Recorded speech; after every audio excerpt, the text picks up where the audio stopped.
In the last lectures, we have seen information of the comparators where we have studied different comparators, namely mechanical comparator, optical comparator, mechanical optical comparator, electrical comparator, pneumatic comparators. Few of the examples of the comparators were dial indicator, Johansson's microcator, pneumatic comparator were included as Solex comparator, electrical comparator. Now what we have seen was the process of comparison. Today in this lecture we are going to cover the actual angular measurement and the instruments using angular measurement. Let us study one by one.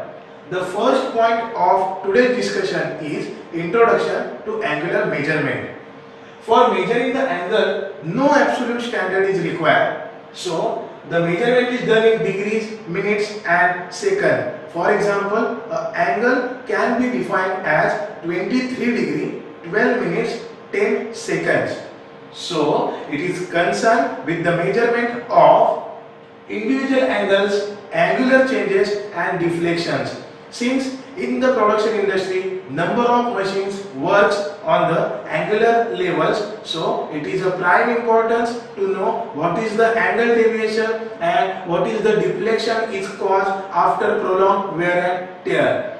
Moving sine bars is the used for measurement of an angle of a given job or for setting an angle. They are harder and precision ground tools for the accurate angle setting. Next, now the diagram itself is a self-explanatory. You can see the sine bar. We will see components of the sine bar one by one. Upper surface of the sine bar is a plain finished lapped surface. Holes are there for reducing the weight of the sine bar. That means during angular position the weight has to be sustained. The surface is always parallel to lines. The two rollers are having a specific point contact with the surface of the material to be tested. Then for the principle of working, let us understand this diagram. Over here a sine bar is being shown. The set of slip gauges will represent height required for the incremental. Then this is the workpiece to be connected. Then sine bar is placed onto the slip gauges. The distance between two centers is counted and that is denoted as L.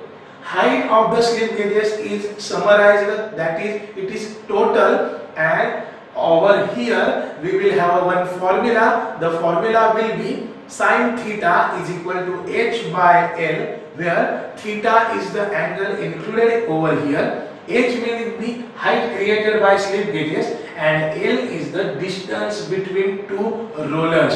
Therefore, theta can be withdrawn by formula. Theta is equal to sine inverse of h by L, bracket complete. Next.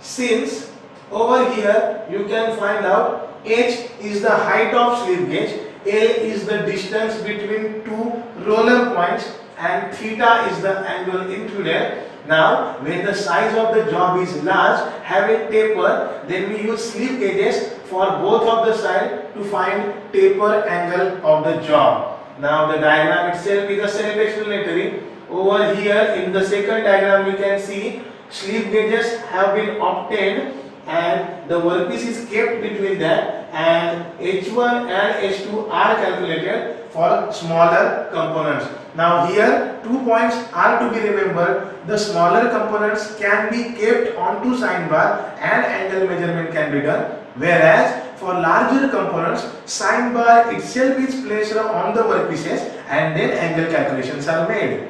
Next,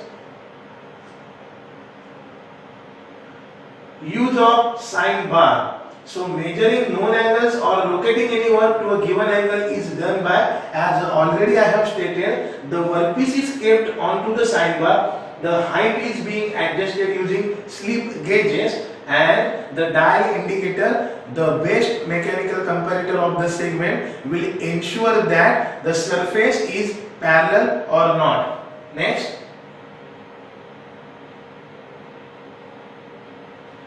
The diagram itself indicates sin theta is equal to h by L formula, and it is represented over here. The formula is mentioned also there, that sin theta for different heights can be calculated as sin theta is equal to h2, that is the larger height, minus h1, the smaller height, and divided by length, that is the distance between two rollers.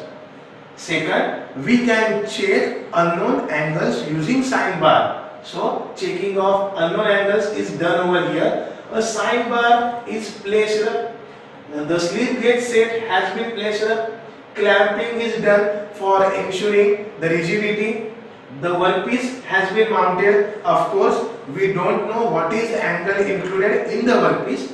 Now the process is that we will place a sine bar workpiece onto the sine bar, then with the help of dial indicators we will ensure that again the surface is made flat and parallel, and at different points we will check the whether surface is having any tilt or not. If suppose any small tilts are there, we can add one or two sine gauges, slip gauges as per the requirement, and we can have the calculations made over there. Next.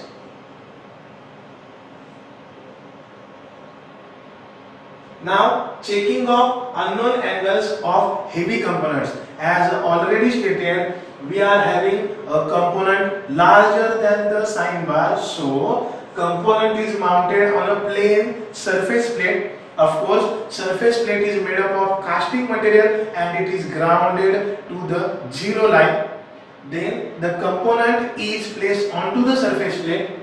The sine bar on a reverse direction is placed onto that, and with the help of two dial taper gauges we will check the flatness. Over here, over near height gauge will help us to determine the height included in that. So we are moving to the important point of measurement system. What are the pros and what are the cons of sine bar?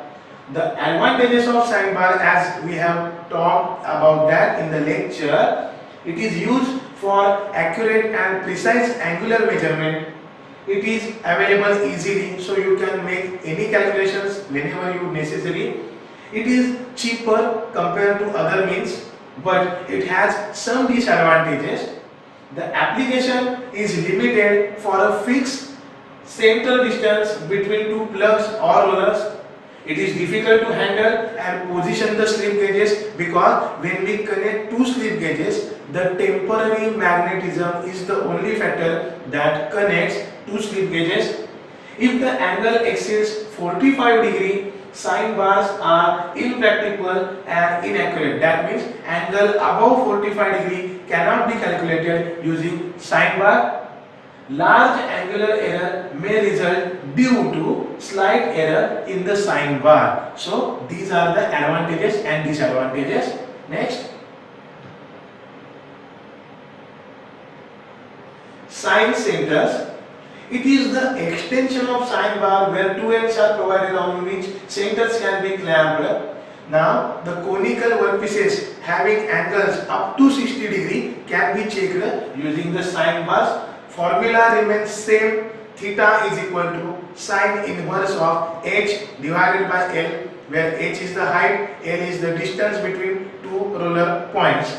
The diagram itself indicates how the working occurs. Dial indicator is always there for flatness testing. Job is connected in between two centers. Slip gauge will perform the height.